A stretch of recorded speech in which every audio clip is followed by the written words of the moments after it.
નમસ્કાર મિત્રો, મારી યુટ્યુબ ચેનલ સંજય પટેલમાં આપનું હાર્દિક સ્વાગત છે।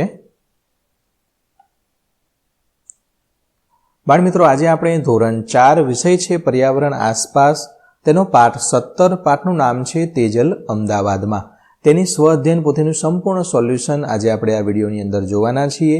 પરંતુ તે પહેલાં જે મિત્રો અમારી ચેનલમાં નવા છે, જેમણે હજુ સુધી અમારી ચેનલને સબસ્ક્રાઇબ નથી કરી, તે અમારી ચેનલ જરૂર સબસ્ક્રાઇબ કરે, વિડીયો લાઇક કરે, શેર કરે અને બેલ નોટિફિકેશન આઇકોન ઓન કરે, જેથી અમારા દરેક નવા વિડીયોની નોટિફિકેશન તમારા મોબાઈલની સ્ક્રીન પર મળી શકે। મિત્રો, આ દરેક વિડીયોનું PDF સ્વરૂપે સોલ્યુશન મેળવવા માટે તમારા મોબાઈલના પ્લે સ્ટોરમાં વિશ્વગુરુ ધોરણ 1 થી 12 સર્ચ કરી આપણી એપ્લિકેશન ઇન્સ્ટોલ કરી શકશો। તદ્દન ફ્રી એપ છે, કોઈપણ પ્રકારનો ચાર્જ આપની પાસેથી લેવામાં આવતો નથી। શરૂઆતની સ્ક્રીન આવી જોવા મળશે, તેમાં સ્વ અધ્યયન પોથી પર ક્લિક કરી ધોરણ 4 પસંદ કરી વિષય પર્યાવરણ પર ક્લિક કરતા વિડીયોના ઓપ્શન પરથી તમે વિડીયો જોઈ શકશો અને પીડીએફના ઓપ્શન પરથી તમે PDF સ્વરૂપે સોલ્યુશન મેળવી શકશો। ખૂબ જ સારી એપ છે, એકવાર જરૂર ડાઉનલોડ કરીને જોજો। ચાલો સ્વ અધ્યયન પોથી તેનું સંપૂર્ણ સોલ્યુશન સરળ ભાષામાં તમને સમજાય તે રીતે જોઈએ। સૌપ્રથમ છે પ્રશ્ન 1, પ્રશ્નના લાંબા જવાબ આપવાના છે। તેમાંનો પહેલો પ્રશ્ન છે, તમે કયા સ્થળે જાહેર શૌચાલય જોયા છે તેના નામ લખો, તેમાં તમારો અનુભવ પણ લખો। તો મેં બસ સ્ટેશન, રેલવે સ્ટેશન, મંદિરો, દવાખાનું વગેરે જગ્યાએ જાહેર શૌચાલય જોયા છે। તેમાં ઘણા શૌચાલય સ્વચ્છ હતા, જ્યારે કેટલાક ખૂબ જ ગંદા હતા। બીજું છે, તમારા વિસ્તાર અથવા ગામમાં કઈ કઈ જાહેર સુવિધાઓ આવેલી છે? તો અમારા ઘરની નજીકમાં કચરા પેટીઓ મૂકેલી છે, પાણીનો ટાંકો છે, ગ્રામ પંચાયત ઓફિસ છે, આંગણવાડી કેન્દ્ર, સરકારી દવાખાનું વગેરે જાહેર સુવિધાઓ છે। ત્રીજો પ્રશ્ન છે, બસમાં મુસાફરી કરતી વખતે તમે કઈ કઈ બાબતોનું ધ્યાન રાખશો?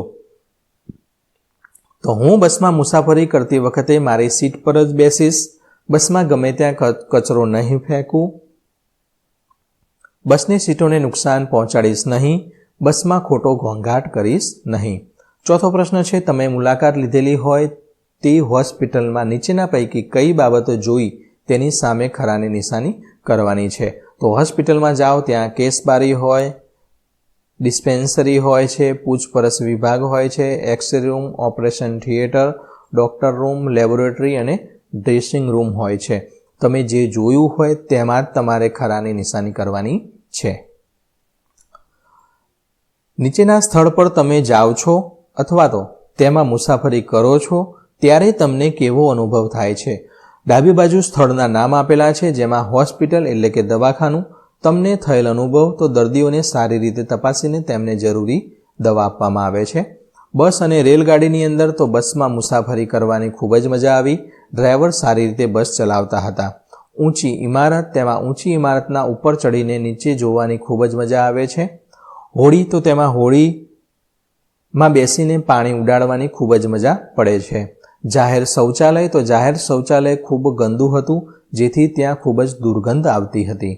પ્રશ્ન 3 છે, પ્રશ્નોના જવાબ આપવાના છે। તેમાંનો પહેલો પ્રશ્ન છે, ઊંચા મકાનોમાં ઉપરના માળે જવા સીડી સિવાય અન્ય કઈ વ્યવસ્થા હોય છે? તો લિફ્ટની વ્યવસ્થા હોય છે। બીજો પ્રશ્ન છે, તમે તમારા ઘરે પીવાનું પાણી કેવી રીતે મેળવો છો? અમારા ઘરે પીવાનું પાણી ગામમાં ટાંકામાં નળ દ્વારા આવે છે। ત્રીજો પ્રશ્ન છે, લોકો પાણીનો બગાડ કઈ રીતે કરે છે? તો ઘણી જગ્યાએ લોકો નળ ચાલુ મૂકી દે છે, પાણીના નળમાંથી સતત પાણી ટપકતું હોય છે। પીવા માટેનું વધુ પાણી ભરી થોડું પીને બાકીનું ઢોળી દેવામાં આવે છે। અથવા તો જ્યારે ગામનું અથવા પંચાયતનું પાણી છોડે છે ત્યારે આપણો ટાંકો ભરાઈ જાય તો પણ આપણે નળ બંધ કરતા નથી અને ટાંકો છે એ ઉભરાઈને તે પાણી ગટરમાં, વધારાનું પાણી ગટરમાં વહી જાય છે। આવું ક્યારેય કરવું જોઈએ નહીં। વિધાનો ખરા છે કે ખોટા તે લખવાનું છે। પહેલું છે, જાહેર સ્થળો પર ખૂબ ભીડ હોય છે, ખરી વાત છે। લોકોએ ખુલ્લી જગ્યામાં શૌચ માટે ન જવું જોઈએ, ખોટું। સારવાર માટે પોલીસ સ્ટેશન પર જવું જોઈએ, ખોટું। મોટા કુટુંબને નાના ઘરમાં ખૂબ મુશ્કેલી પડે છે, ખરી વાત છે। દિવસે ઘરમાં લાઇટ ચાલુ રાખવી જોઈએ, ખોટી વાત છે। જરૂર હોય, અંધારું પડતું હોય તો જ લાઇટ ચાલુ રાખવી જોઈએ। પ્રશ્ન 5, નીચેના પ્રશ્નોના જવાબ લખો। તેમાં પહેલું છે, ઊંચી ઇમારત પરથી નીચે જોતા તમને શું અનુભવ થાય છે? તો ઊંચી ઇમારત પરથી નીચે જોતા નીચેની બધી વસ્તુઓ નાની નાની લાગે છે, માણસો પણ નાના લાગે છે. ઘણી વખત નીચે જોતા ચક્કર પણ આવવા લાગે છે. બીજો પ્રશ્ન છે, શહેરમાં ઊંચી ઇમારતો કેમ બનાવવામાં આવે છે?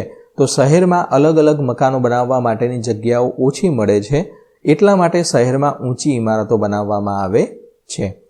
તમે ઘર કેમ બદલો છો? તો ઘણી વખત બીજી જગ્યાએ રહેવા જવાનું થવાથી, નોકરી ધંધા માટે અન્ય જગ્યાએ સ્થળાંતર થવાથી, જૂના મકાનને પાડીને નવું બનાવવાનું થાય ત્યારે પણ ઘર બદલવું પડે છે. અમદાવાદ રિવરફ્રન્ટ પર જઈએ તો શું જોવા મળે? તો અમદાવાદ રિવરફ્રન્ટ પર સરસ મજાનો બગીચો જોવા મળે. પાણીમાં હોડીમાં બેસીને સફર કરી શકાશે. સાયકલ ચલાવવા માટેના ટ્રેક પણ બનાવવામાં આવેલા છે. નીચેના ચિત્રનું વર્ણન કરો. તો આ ચિત્ર છે, તમે જોઈ શકો છો, એક જ કુટુંબમાં ઘણા બધા લોકો રહે છે. તો આ ચિત્રમાં એક જ રૂમમાં રહેતા પરિવારનું ચિત્ર જોવા મળે છે. ચિત્રમાં એક છોકરી રસોઈ બનાવી રહી છે, 2 છોકરાઓ ભોજન કરી રહ્યા છે, મોટી ઉંમરના વડીલ ખાટલા પર ઊંઘી રહ્યા છે, એક છોકરો ટીવીમાં કાર્યક્રમ જોઈ રહ્યો છે. રસોડું અલગ ન હોવાને કારણે રૂમમાં જ રસોઈ બનાવવામાં આવે છે અને ત્યાં જ બેસીને જમવાનું છે. રસોઈ બનાવવા માટે ગેસના ચૂલાનો ઉપયોગ કરવામાં આવી રહ્યો છે. ટૂંકમાં અહીંયા જે ચિત્રમાં દેખાય છે તે મોટું કુટુંબ છે અને મોટું કુટુંબના કારણે ઘણી બધી અગવડો પણ તમને પડતી હોય છે.